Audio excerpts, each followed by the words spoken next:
Imagine this, your phone rings and the screen says Tom Cruise calling. This is not a prank, it's a personal invite from the world's biggest action hero. Tom Cruise invited his Sunrise team to the UK, right onto the set of his upcoming film Mission Impossible The Final Reckoning. This kind of access totally unheard of. It's the first time a TV crew got a peek behind the curtain at this level. By now, Tom's done it all. He's scaled the Burj Khalifa, flown off cliffs on a motorcycle, clung to the side of Airbus, and even broke his ankle mid-stunt, but did not stop. He kept running, and the camera kept rolling. So the big question is, how do you top that in movie number 8 this time? Tom is going underwater. And no, not in a regular tank. There was not a single tank in the world big enough for what he had in mind. So what did he do? He built himself the largest underwater film set in the world. Filming here is not easy. Every day brings something unexpected. As Tom puts it, every day is game day. He does his own stunt, even wears a camera himself,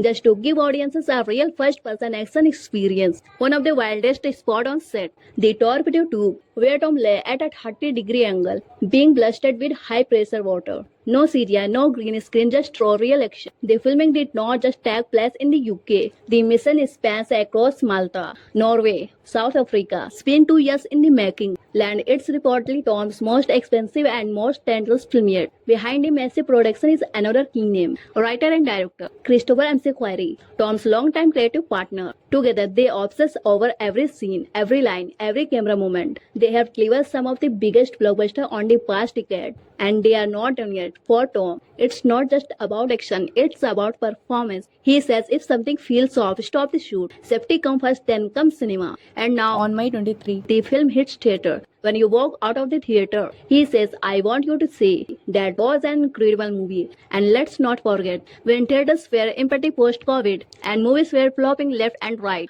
Top Gun Maverick brought people back. Now Mission Impossible 8 is ready to do it all over again. And are you excited to watch this film? Let us know in the comments. Bye.